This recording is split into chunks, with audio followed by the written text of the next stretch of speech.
વિક્રમ સંવત 2081 પોષ સુદ સાતમ તારીખ 6/1/2025 સોમવાર શ્રી સ્વામિનારાયણ સંસ્કારધામ જોથાણ સુરતથી આપણી આજની કથા પ્રસ્તુત થઈ રહી છે.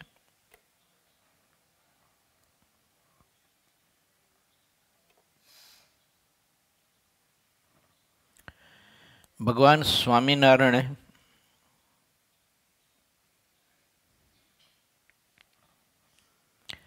પરમહંસોના પ્રશ્નના માધ્યમે આપણે બહુ જ અદ્ભુત વિચાર આપ્યો છે. એ વિચાર એ આપ્યો પ્રભુએ કે કદાચ તમારા જીવનમાં જીવન તરવા માટે કોઈ કિનારો કદાચ ન મળે તો બહુ ઝાઝી ચિંતા ન કરતા, પરંતુ બીજાને ડૂબાડીને તરવું ને તે બહુ જ અતિશય ખતરનાક છે.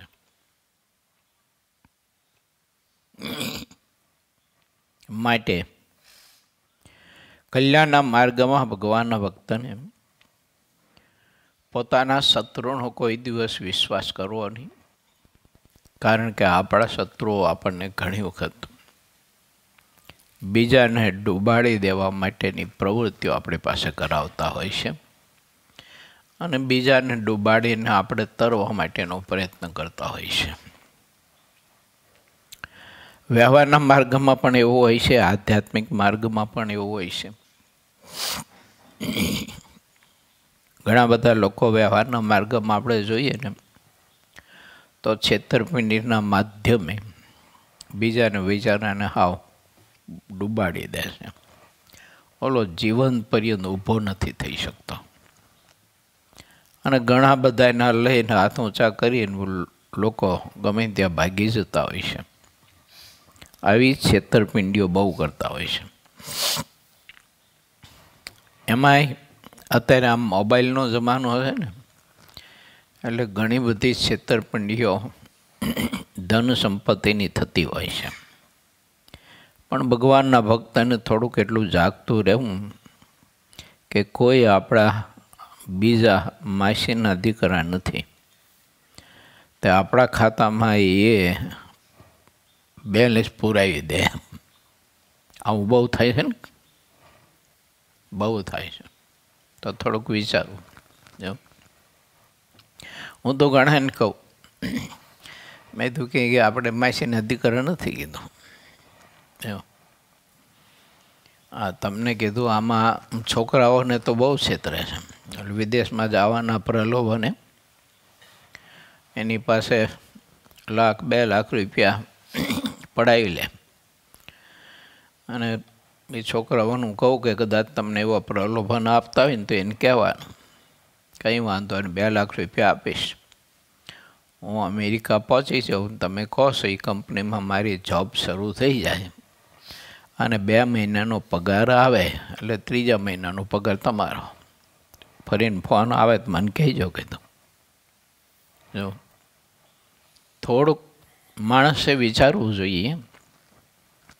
એમ ભક્તિનો માર્ગ એમ જ છે. જો આપણને કોઈ મોક્ષના વરદાન એમને આપી દેતા હોય કે હું તને મોક્ષની આપણને લાલચ બંધાઈ દેતા હોય, પણ આપણે વિચારવું તો જોઈએ જ કે હકીકતમાં ખરેખર સ્ટાન્ડર્ડ કંપની છે કે ડુપ્લિકેટ. હે ને, આ ડુપ્લિકેટ કંપનીઓ બહુ હોય છે. હવે મોહનભાઈ ગાંધી હતા દિલ્હીમાં, મને કહેતા, મને કે ગુરુજી દિલ્હીમાં છે ને 250 કારખાના છે ડુપ્લિકેટ. કોઈ કંપની માલ બહાર પાડ્યો હોય, માર્કેટમાં આવ્યો એટલે બીજા દિવસે દિલ્હીમાં એ માલ પાછો થઈ ગયો હોય, ડુપ્લિકેટ બધું. એને મોક્ષના માર્ગમાં જો ને મહારાજના વખતમાં ઘણા બધા એવા જૂડ ફરતા હતા. 40, 400, 500, 600 ટોળામાં ફરતા હતા અને લોકોને મોક્ષના માર્ગે કેવળ ને કેવળ નકરા છેતરવાના. હાવ દંભીન પાખંડી લોકો.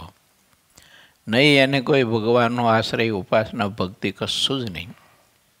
પોતાનો પેટનો ખાડો પૂરવા માટે અને પોતાની ગંધાતી વાસનાઓ સંતોષવા માટે ભોળા લોકોનો ઉપયોગ.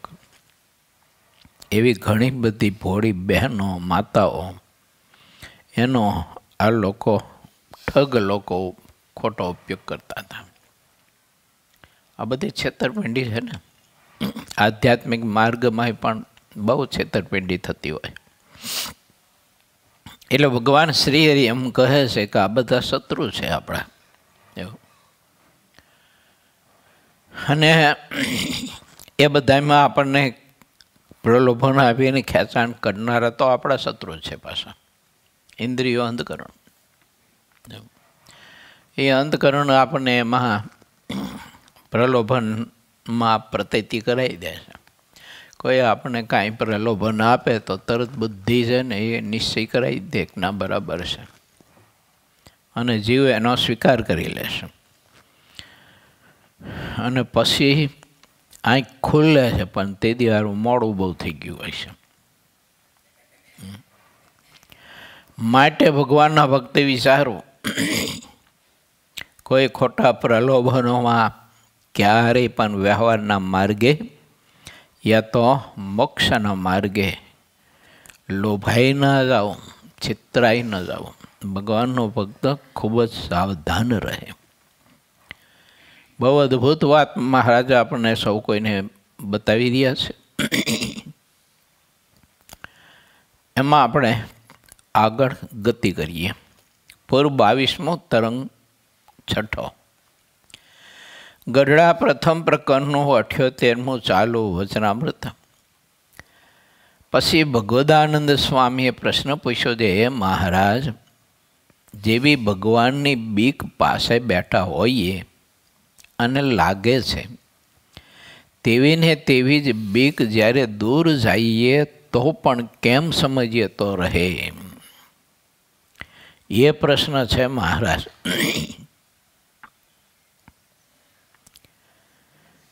ત્યારે શ્રીજી મહારાજે વિચારીને તેનો ઉત્તર કર્યો કે ભગવદ મહિમા હોય તો દૂર રહે તો પણ મર્યાદા રહે, અને ભેડો હોય તો પણ મર્યાદા રહે.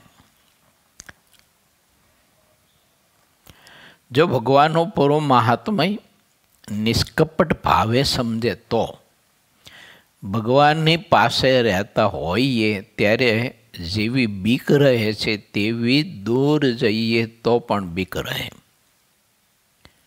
પછી તે કોઈ પણ જાતનું ખરાબ વર્તન રાખી શકે નહીં. હવે તે મહાત્મા જે રીતે સમજવું જોઈએ તે રીતને અમે પ્રેમથી કહીએ છીએ. મહાત્મા સમજવામાં છે નિષ્કપટ ભાવ બતાવ્યો.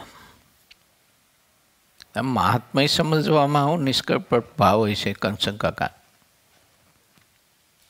આમ નિષ્કપટ જીવન આપણે જીવવું એ તો સમજ્યા કે નિષ્કપટ જીવન જીવવું કે જેની સાથે આપણી શ્રદ્ધા જોડાઈ હોય, વિશ્વાસ હોય તો એની પાસે આપણે નિષ્કપટ રહેવું હોય. એમ કે કોઈ દોષ આ તે બીજું ત્રીજું સ્વભાવ આપણને પીડા દેતા હોય તો એની પાસે વ્યક્ત કરવાને જે રસ્તો બતાવે તે આપણે અપનાવી તો એ બધા ગાઢ સંકલ્પોથી કે સ્વભાવોથી આપણે મુક્ત થઈએ.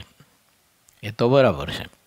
પણ આમાં છે ને મહાત્મા નિષ્કપટ ભાવે સમજે તો ભગવાનની પાસે રહેતા હોઈએ ત્યારે જેવી બીક રહેશે તેવી દૂર જઈએ તો પણ બીક રહે.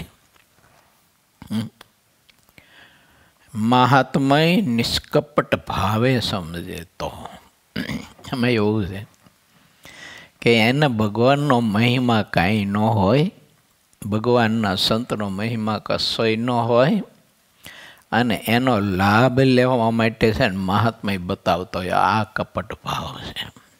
જેવું એટલે હું થયું ડબલ જીવી થયું. શું થયું? ડબલ જીવી થયું. મહિમા તો છે નહીં. અને કેવળ ને કેવળ એને છેતરવા માટે જ. એક હરિભગત મેં જોયેલા, એક સાધુ પાસે એવા દંડવટ કરી અને એવા કરગરે ગુરુ ગુરુ ગુરુ ગુરુ કરે, જાણે આ મહિમા ઉભરાતો હોય ને એટલો બધો. અને એ કોઠારી પદે મંદિરનો વહીવટ હોય બધો. ઓલે એની પાસેથી 20-25 હજાર રૂપિયા લીધા પછી ઓલે એ આપ્યા. પછી સમય વયો ગયો, એમ ન આપ્યા. એમ મહિમા સાચો ખોટો નીકળો કે ન નીકળો? મહિમામાં કપટ નીકળું કે ન નીકળું? આ રીતે કપટ હોય છે મહાત્મ્યમાં. માટે ભગવાનના ભક્તને એવું કપટ ન રાખવું. મહાત્મ્ય સમજવું તો વાસ્તવિક સમજવું. ભગવાનના સંત કે ભક્ત કોઈ પણ હોય, હરિભગત હોય તો હરિભક્તનું મહાત્મ્ય આપણે સાચું સમજતા હોઈએ. પણ નિષ્કપટ મહાત્મ્ય હોવું જોઈએ. હરિભગતને છેતરવા માટે થઈ ના હોવું જોઈએ. ને ઘણી વખત આપણે ત્યાગીથી પણ એવું થાય કે હરિભગતને આપણે છેતરીએ. મહિમા આપણને હકીકતમાં હરિભગત તરીકેનો મહિમા ન હોય, પણ એની પાસેથી કંઈક લેવા માટેનો મહિમા હોય. એટલે આપણે અતિશય મહિમા જણાવતા હોય એટલે ભગત બિચારા ભલા પોળા હોય તો એને એમ થાય કે ઓહો, સ્વામી મારું મહાત્મ્ય કેટલું સમજે છે, ભગત તરીકે મારું કેટલું મહાત્મ્ય સમજે એમ થાય. પણ હકીકત ઓલા હરિભગતને નવડાવવા સિવાય બીજું કશું હોય જ નહીં ભાઈ. એની પાસેથી હતું જ ન હોય કાંઈ. આને કહેવાય મહાત્મય નિષ્કપટવાનું. એવું ના હોવું જોઈએ. ત્યાગીને ન હોવું જોઈએ, ગ્રસ્તને ન હોવું જોઈએ. મહાત્મય ખરો પણ નિષ્કપટ મહાત્મય હોય, કપટી મહાત્મય નહીં. મહાત્મયમાં કપટ હોય તો દુઃખી થવાના. માટે નિષ્કપટ ભગવાનના ભક્તનું, સંતનું, ભગવાનનું મહાત્મય સમજવું, પણ એમાં કપટ નહીં મહાત્મયમાં.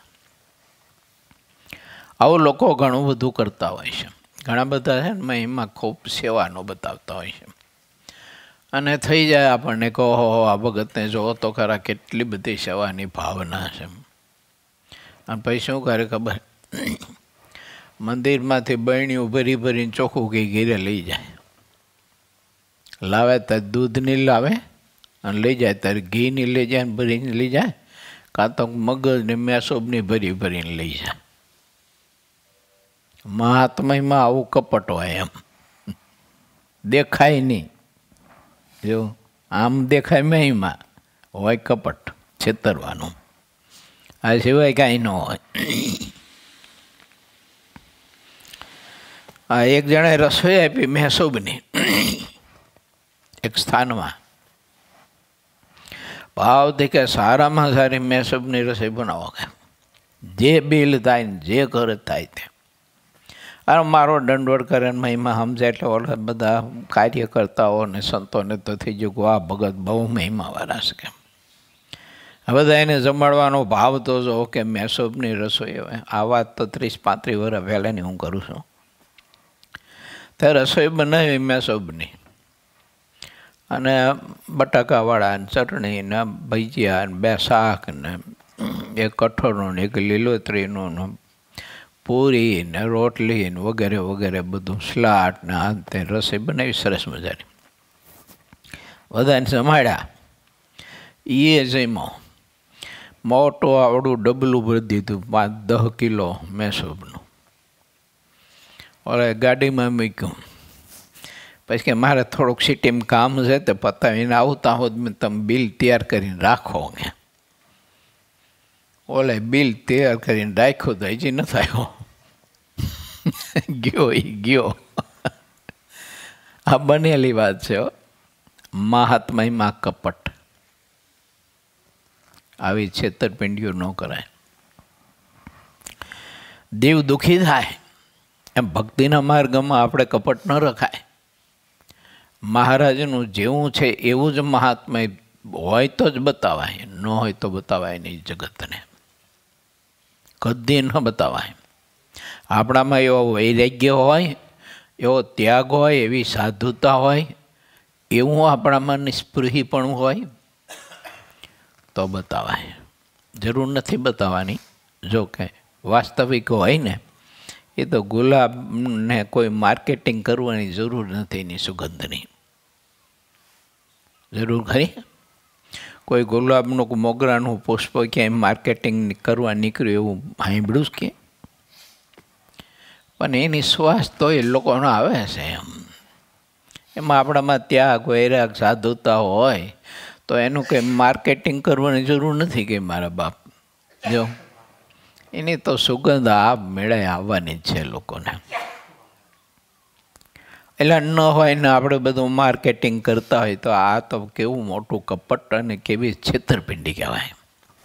ઓલી વ્યવહારની છેતરપિંડી તો અર્થપૂર્તિ છે ને, મને આ છેતરપિંડી તો કેટલા જન્મ લેવડાવે ને કેટલા જન્મમાં માર ખવડાવે અને કેટલા જન્મમાં દુઃખ ને પીડા આપે ને એની કોઈ કલ્પના ન કરી શકાય. એટલે વ્યવહાર માર્ગમાં કોઈને આપણે છેતરપિંડી કરીએ ને એ ઓછો વાંધો આવશે, પણ જો આધ્યાત્મિક માર્ગમાં છેતરપિંડીઓ કરીને તો એનો તો હારો કોઈ અંત જ નહીં આવે. એ ન કરાય. મહારાજ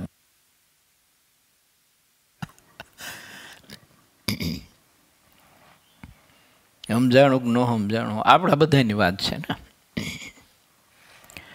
મોટા પુરુષના જીવન જોયા છે, દર્શન કર્યા છે. એનામાં ત્યાગ વૈરાગ મહાત્મા ભક્તિ ઉપાસના આશ્રય સાધુતા નિષ્કપટ, કોઈ દંભ દોડ નહીં, કોઈ કપટ નહીં, લોકોને બતાવવા માટે નહીં, પ્રભુને પામી જવા માટે. અને હકીકતમાં આ બધા જે ગુણ છે ને એ બધા જ ગુણ પરમાત્માને પામી જવા માટે જ ધારવા જોઈએ. એ ગુણ બીજાને બતાવવા માટે કે બીજાને છેતરવા માટે ગુણ ન ધરાય. એને કહેવાય કૂટનીતિ. શું કહેવાય? કૂટનીતિ કહેવાય એને. ભક્તિના માર્ગમાં એ કૂટનીતિ છે ને બહુ નુકસાન ભયંકર ઓરે. મહારાજ બહુ અદ્ભુત વાત કરે છે. ભગવાનનું પૂરું મહાત્મય નિષ્કપટ ભાવે સમજે. હા, એ મહિમા સમજવામાં પણ કપટ નહીં. ઘણી વખત શું છે કે હોય ને એને બતાવતા હોય છે આપણે ઘણું બધું. મેં કીધું ને એમ અક્ષરાતીત એવા જે ભગવાન પુરુષોત્તમ છે તેમની ઈચ્છાએ કરીને અનંત કોટી બ્રહ્માંડોની ઉત્પત્તિ થાય છે. વળી તે જ ભગવાન પોતાની શક્તિએ કરીને પ્રેમથી તે બ્રહ્માંડોને ધરી રહ્યા છે અને તે બ્રહ્માંડોથી વ્યતિરેકપણે જુદા રહ્યા થકા સહુમાં અન્વયપણે કરીને રહ્યા છે. અને અંતર્યામી રૂપે રહેલા તે ભગવાન સર્વમાં અન્વયપણે રહ્યા થકા અનુપમ રીતે વ્યતિરેકપણે પણ રહ્યા છે. વળી આ ભગવાન જેવા પ્રત્યક્ષ પ્રમાણ છે તેવા ને તેવા જ અંતર્યામી રૂપે કરીને અણુ અણુ પ્રત્યે વિરાજમાન છે. એ ભગવાન સમાન બીજો કોઈ સમર્થ નથી. મને છે ને એક કપટ શીખડાવવાના વારો મળ્યો. મને કપટ શીખડાવવા વારો. આપણને આશ્ચર્ય થાય ને. બોલો, કપટ શીખડાવવા વાળો મળ્યો. દિવસો સામે ખબર છે. અમે બે બેઠા હતા, કલાક દોઢ કલાક મારું પાસે બેઠો. મને કે ગુરુજી ગુરુજી કરે. મેં કીધું આને કીધું ગુરુજી ગુરુજીનો ભાવ ક્યાંથી આવ્યો? કીધું હું તો આને ઓળખતોય નથી કાંઈ. અને આ બધો ઉભરો ક્યાંથી હારો આવ્યો? કીધું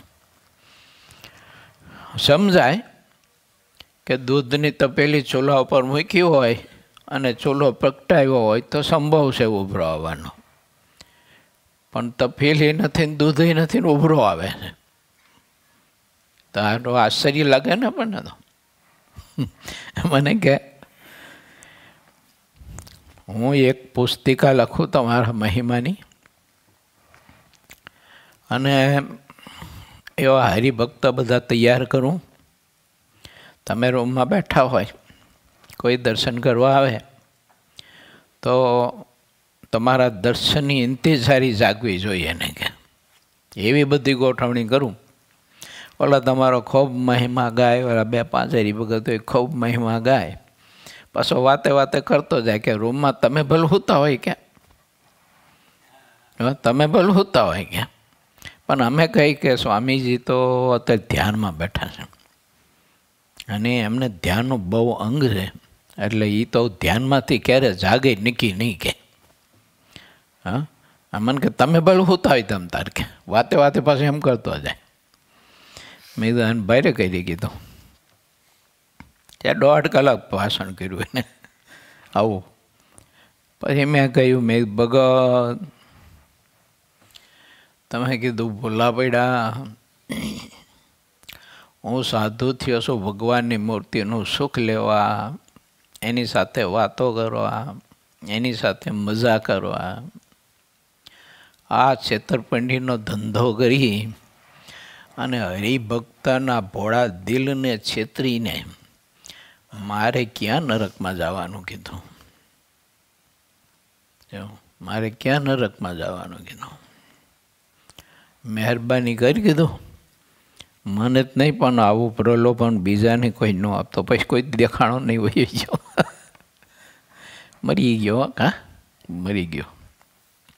એ ધામમાં ગયો એમ તો કહેવાય જ નહીં આપણે. એવા લોકો મરે, ધામમાં થોડાક જાય. હરિભગત હતા, હરિભગત હતા પાછા, એ વાત કરો છું. એટલે ઘણી વખત આપણને છે ને કપટ શીખડાવનારા મળે એમ વાત મારી કહેવાની છે. પછી શીખાય નહીં, આપણે ધંધો ન કરાય. એટલે આપણે તો ઠાકોરજી માટે જીવવાય, એવું ઠાકોરજી માટે જીવવાનું. ભજન કરવાનું કેના માટે? જગતને બતાવવા માટે. શેના માટે કરવાનું? ઠાકોરજી માટે કરવાનું. પ્રભુની મૂર્તિનું સુખ લેવા ભજન કરવાનું, દુઃખી થવા નહીં. આમાં તો દુઃખી થાય છે ઉલટાનો. જો માટે વિચારવું, ભક્તિનો માર્ગ છે ને આપણે સમજીએ ને એટલો સરળ નથી, અને ઠાકોરજી આપણે સમજીએ ને એટલો સીધો નથી. આપણે પરમાત્માની જે ભક્તિ કરીએ છીએ ને ગુણ ધાર્યા ભક્તિ કરવા માટે, તો એ ગુણ ધાર્યા એને એની પાછળ એનો ઈરાદો કેવો છે, એ ઈરાદો ચકાસવા માટે છે ને ઠાકોરજી આવા ટીખળ કરે, કોઈ પાસે કરાવે. આપણને કપટ શીખડાવવાની બધે ઠાકોરજી આયોજન કરે આવું, એવું. આ બધી સિદ્ધિ કહેવાય એક પ્રકારની. આમ સિદ્ધિ, પણ આમ વાંકી સિદ્ધિ કહેવાય એને. અને ઓલું પદાર્થ અનુમાન ને સન્માન એ સિદ્ધિ કહેવાય, એ સિદ્ધિ કહેવાય, ઓલી વાંકી સિદ્ધિ કહેવાય. પણ મૂળ તો સિદ્ધિ તો ખરી જ આમ. તો વાંકી સિદ્ધિથી અને સિદ્ધિથી પણ આપણે સાવધાન રહેવું જોઈએ. કેમ કે આપણે દાસ છીએ. તો દાસ મટીને સ્વામી થવાના અભરકા આપણને હોવાય ન જોઈ, અને એવા અભરકા આપણામાં કોઈ પૂરે તો એવા અભરકા આપણે સ્વીકારાય પણ નહીં. કે એમાં આપણને તો દાસ મટી જાય ભજન જમી તો. અને દાસ હતો પણ હું ગયો, પછી શું રહ્યું આપણી પાસે? કહો, હું રહ્યું? કશો જ ન રહ્યું. અને એક આ દેહ કે આ એક જ મનુષ્ય દેહ આપણો છે ને એળે જાય ને તો વાંધોય નથી, પણ આમાં તો હારા કેટલા એળે જાય નક્કી નહીં, કેટલા જન્મ લેવા પડે કંઈ નક્કી નહીં. આવી મોટી છેતરપિંડી કહેવાય. બહુ અદ્ભુત વિચાર આપે છે મહારાજ. મહારાજનું વિજ્ઞાન છે ને એ કોઈ અજબ ગજબનું છે એમ. આ વિજ્ઞાન બીજે કોઈ જગ્યાએ મળે જ નહીં જોવા જ આપણને. માટે ભગવાન કેવા છે એમ બતાવે છે. કોઈ તમારી પાસે છેતરપિંડીના પ્રલોભનો જો આવે તો તમારે વિચારવાનું કે ભગવાન કેવા છે. એ ભગવાનને મૂકીને હું આ માર્ગે જાઉં? તે ભગવાનના ડોલાવ્યા વિના કોઈ એક તરણું પણ ડોલવા સમર્થ નથી. આવા છે ભગવાન.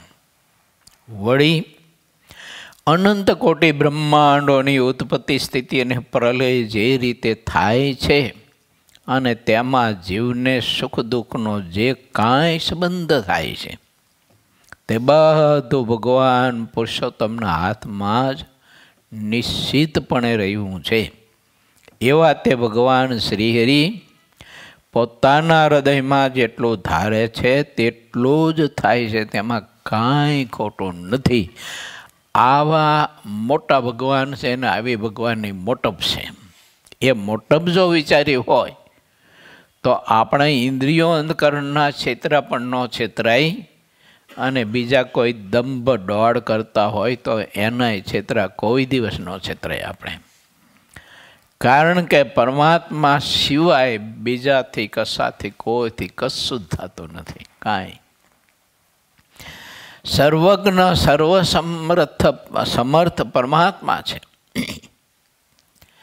બાકી પછી લોકો ભલે ગમે તે આપણને પ્રલોભન આપતા હોય સામર્થ્ય ઐશ્વર્યનું, પણ એ પરમાત્માના સંબંધ સિવાય સંભવે નહીં.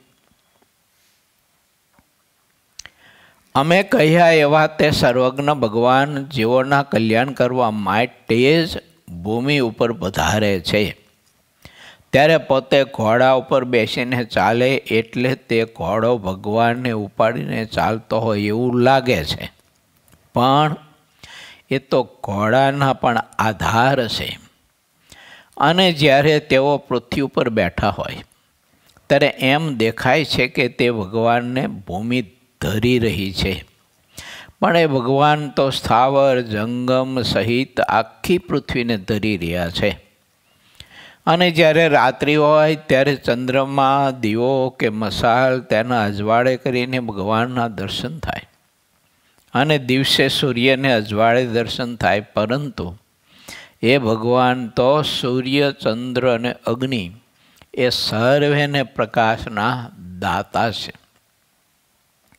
આવું અદ્ભુત સામર્થ્ય ભગવાનમાં રહ્યું છે, છતાં પણ મહારાજા ધીરાજ તે ભગવાન જીવોનું કલ્યાણ કરવા માટે મનુષ્યના જેવા થઈને મને દર્શન આપે છે. એવી રીતે જો ભગવાનનું મહાત્મય સમજે તો પાસે રહેતો હોય ત્યારે જેવી મર્યાદા તથા બીક રહે છે તેવી ને તેવી જ મર્યાદા તથા બીક દૂર જાય તો પણ રહે. આવું મહાત્મા ભગવાનનું જાણે કરતું અકર્તું અન્યતા કરતું પરમાત્મા છે. અનંત કોટી બ્રહ્માંડો, અનંત કોટી જીવકોટી, ઈશ્વર કોટી, દેવકોટી વગેરે વગેરે બધાના નિયંતા પરમાત્મા છે. કોઈ સ્વતંત્ર નથી. બધાના બ્રહ્માંડના રચિતા હોય ને એ સ્વતંત્ર નથી, એ પણ પરમાત્માને આધીન છે. જો પ્રભુને ખેંચવું હોય તો એને આપેલું વિજ્ઞાન, એ જ્ઞાન ઠાકોરજી લોપ કરી દે અથવા ઉડાડી દે. આમાં ન આવે કોમ્પ્યુટરમાં કંઈક ડેટા બેટા ઉડાડે તો ઉડાડી દે, પૂરું બધું આખો પ્રોગ્રામ, આખી ફાઇલ કેન્સલ થઈ જાય એવું આવે ને કોમ્પ્યુટર. ડિલેટ, હા એ ડિલેટ હાલવાના, ડિલેટ કરો આપણે બીજું. એમ ઠાકોરજી છે ને એ ડિલેટ કરી દેજો, પૂરું આખી ફાઇલ ઉડી જાય. એવું હા, કશું ન થાય. આપણને ઘણી બધી સામર્થ્ય દેખાતી હોય, ઘણું બધું બળ દેખાતું હોય સામર્થ્ય, પણ એ બધું બળ ને સામર્થ્ય બધામાં એ જ કંચતમાં.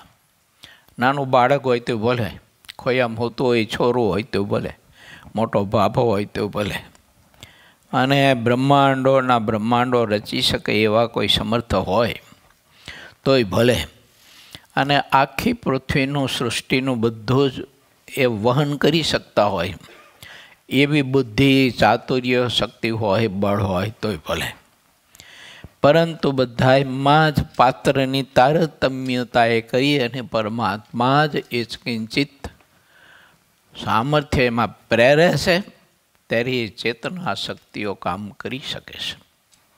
બાકી એનાથી કશું ન થાય. એમ જો પરમાત્માનું મહાત્મ્ય હું ને તમે સમજીએ તો દૂર રહીએ તોય ભગવાનની બીક રહે, ને તો દૂર ગયા પછી ન રહે, મંદિરમાં બેઠા હોય ત્યાં સુધી રહે.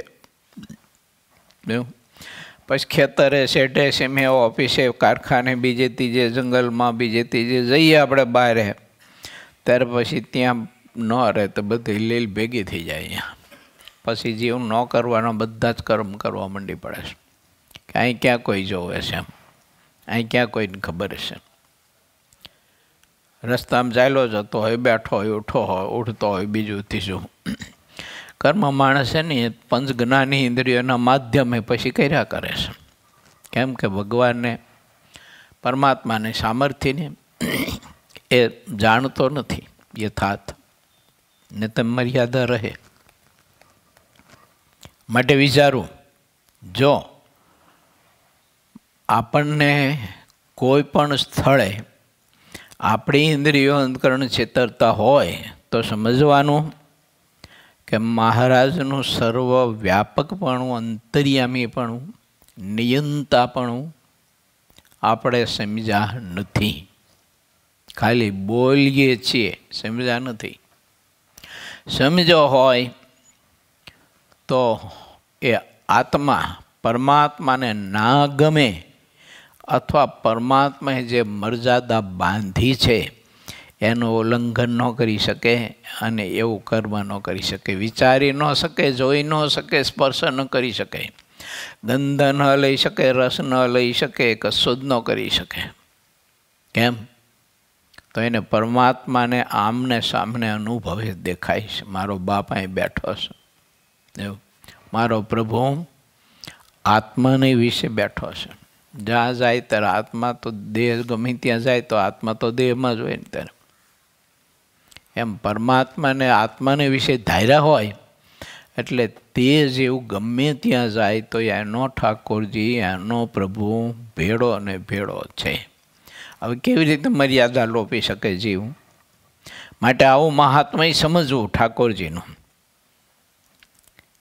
તે પછી ફરીને ભગવદાનંદ સ્વામીએ પ્રશ્ન પૂછ્યો છે, જ્યારે ભગવાનના કર્યા સિવાય કાંઈ થતું નથી અને જે કાંઈ થાય છે તે સર્વે ભગવાનનું જ કર્યું થાય છે, ત્યારે ભગવાન અથવા ભગવાનના ભક્તને કાંઈક ભૂંડા દેશકાળ આવે છે ત્યારે તેમને તે દુઃખ કેમ રહે છે? આ પ્રશ્ન છે. અર્થાત તે દુઃખને ભગવાન કેમ ટાળતા નથી અને તે દુઃખને ટાળવાના સંકલ્પો કેમ કરતા રહે છે તે ભગત? તે બધું મહારાજ વિગતે સમજાવો ને. પછી શ્રીજી મહારાજ બોલ્યા છે કે જ્યારે ભગવાન મનુષ્ય જન્મ ધારણ કરે છે ત્યારે ભગવાનની એવી જ રીત હોય છે કે મનુષ્યની રીતે જ બધો વ્યવહાર કરે, પરંતુ પોતાનું અલૌકિક સામર્થ્ય પ્રગટ કરે નહીં. એવી રીતે સર્વે શાસ્ત્રમાં ભગવાનના ચરિત્ર કયા છે.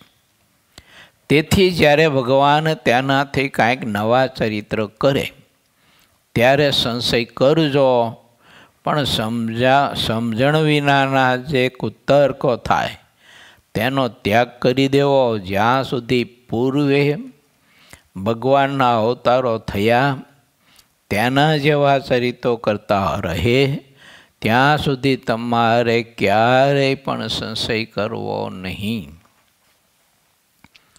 જેટલો મહિમા હોય તેટલો અહોભાવ મનાય.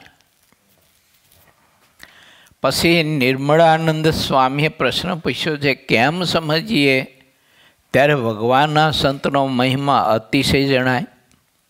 તે કૃપા કરીને જેમ હોય તેમ કહો.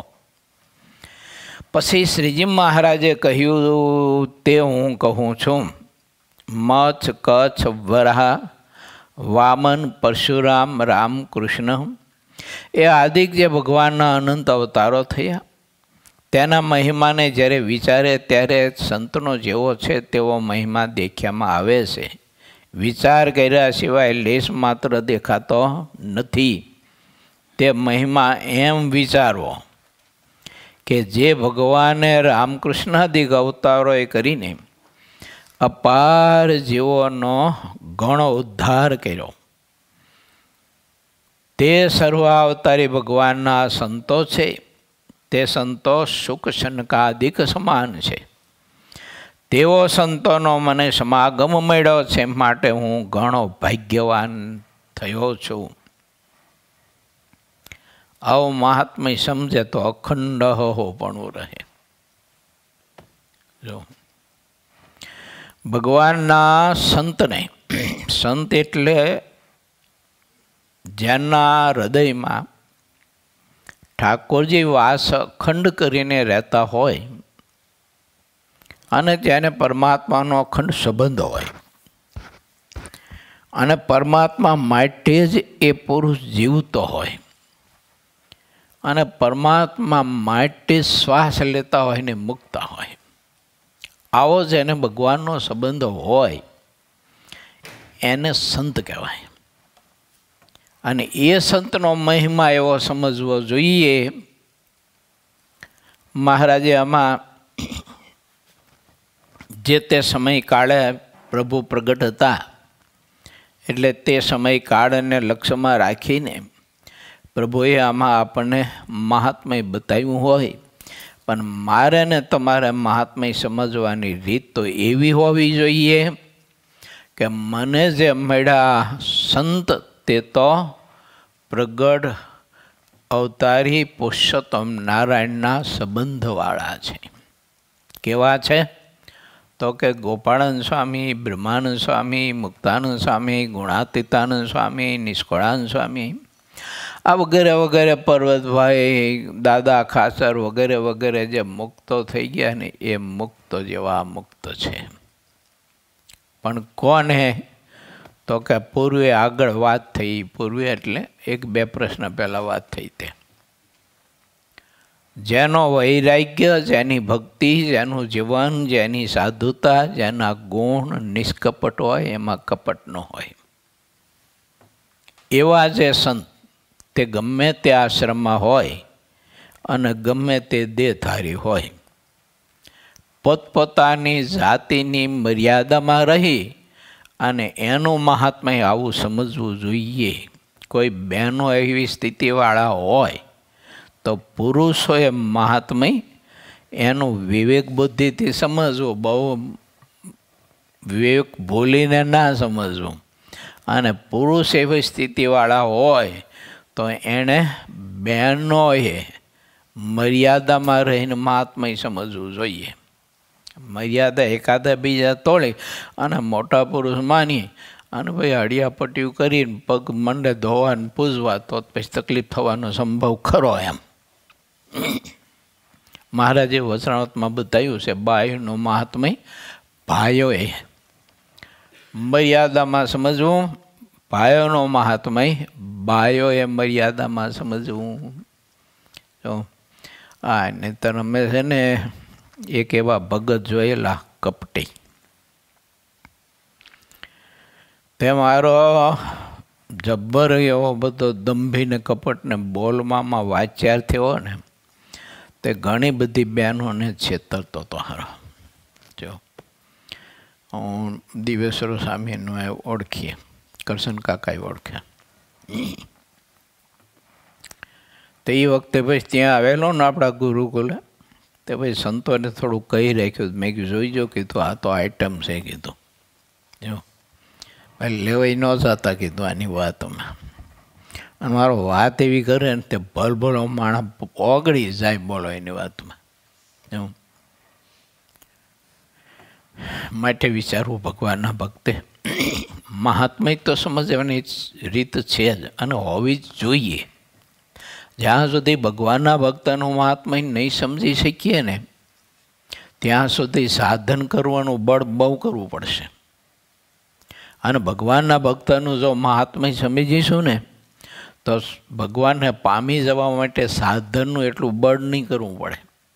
અને મહારાજની મૂર્તિનું સુખ ને આનંદ આમ સહેજે સહેજે આપણને આવશે. સહેજે સહેજે મહારાજની મૂર્તિ અનુભવાય છે ત્રણેય અવસ્થામાં. મહાત્મય ભગવાનને ભગવાનના ભક્તનું સમજે તો ખૂબ સમજવું જોઈએ. પણ એમાં એ લક્ષ્ય મેં કીધું તે હોવું જરૂરી ખરું છે કે મહાત્મય સમજતા સમજતા પાછો આપણામાં દમડોળ નથી કરી જતો ને ઘણી વખત એમ પણ થાય. આપણે સંત ભક્તનું મહાત્મય સમજવા જઈને ધ્યાન ન રાખીએ ને તો હારો પાછો આપણામાં દમડોળ કરી જાય પાછો. એટલે ભગવાનના સંત ભક્તનું મહાત્મય સમજવું તો ખૂબ જ, પરંતુ વિવેક તો બહુ રાખવો જોઈએ. અતિ વિવેક હોવો જોઈએ. જો જેનામાં કોઈ એવા ગુણ નથી, એનામાં પરમાત્મા નથી, પરમાત્માનો સંબંધ નથી, અને એની વૃત્તિઓ સંતોષવા માટે થઈ અને આપણી પાસે એવી સાધુતા બતાવે છે, તો એનું મહાત્મય સમજવાની મહારાજ ના પાડે, ના સમજાય, નહીં તો તમે ગોથું ખાઈ જાય છો મોક્ષના માર્ગમાં. જો આમ તો આવી વાત સ્પષ્ટ મારા સિવાય કોઈ ન કરી શકે. આજ એનું અવતારીપણું છે, કોઈ ન કરી શકે આવી સ્પષ્ટ વાત. આવી અદ્ભુત વાત મહારાજ આપણને બતાવે છે ચોખ્ખી. મહારાજ કહે છે કે જોઈજો હો ભક્તો, તમારી ઇન્દ્રિયો અંતકરણના આવા કોઈ દંભી લોકો હોય તો એના છેતરા તમે મોક્ષના માર્ગમાં છેતરાતા નહીં. આમ સમજે ત્યારે દિવસે દિવસે સંતોનો મહિમા અધિક ને અધિક જણાતો જાય છે.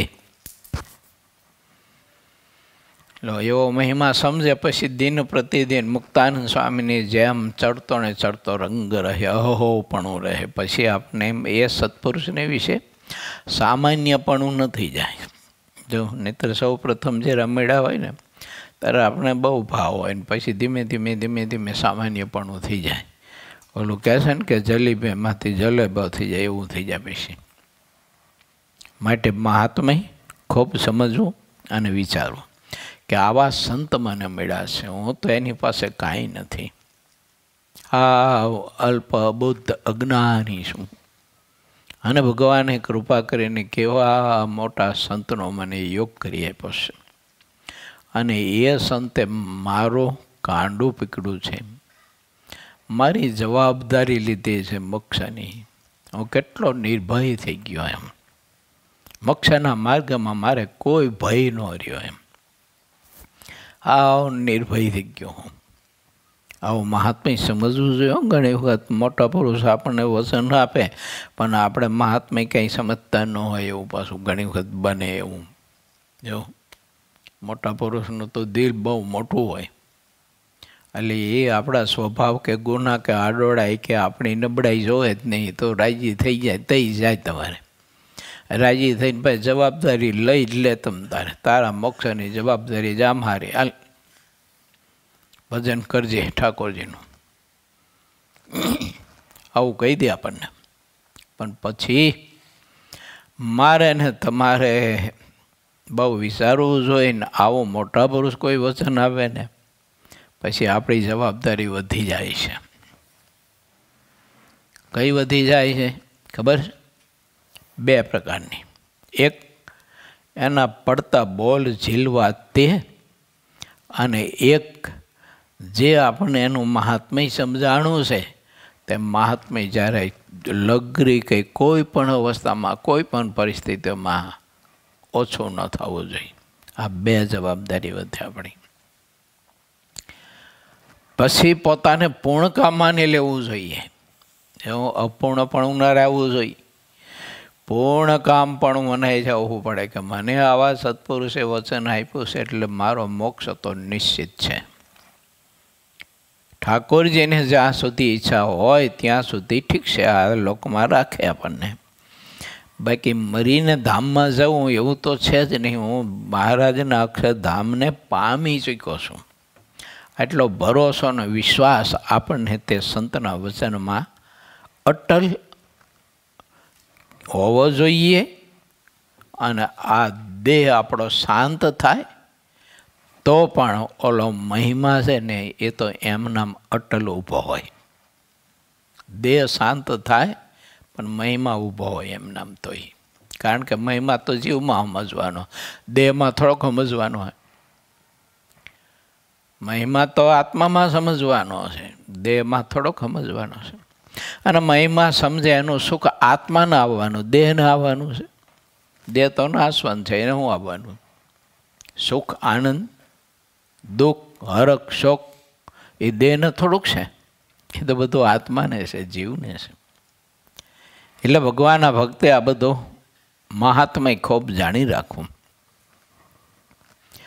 પછી નારાયણાનંદ સ્વામીએ પ્રશ્ન પૂછ્યો કે સ્થૂળ, સૂક્ષ્મ અને કારણ એ ત્રણ શરીરમાં જીવ અન્વયપણે કેમ રહ્યો છે અને વ્યતિરેકપણે કેમ રહ્યો છે તે આપ કહો. પછી શ્રીજી મહારાજ અતિ પ્રસન્ન થઈને અમૃત સમાન વચન બોલ્યા. તે 7મા તરંગમાં કથા આવશે. ઇતિ શ્રી સહજાનંદ સ્વામી શિષ્ય સિદ્ધાનંદ મુનિ વિરચિત શ્રી હરિચરિત્રામૃત સાગરના 22 પૂર્વમાં ગઢડા પ્રથમ પ્રકરણનું 78મું ચાલુ વચનામૃત કહ્યું. એ નામે 6ઠ્ઠો તરંગ સમાપ્ત થયો.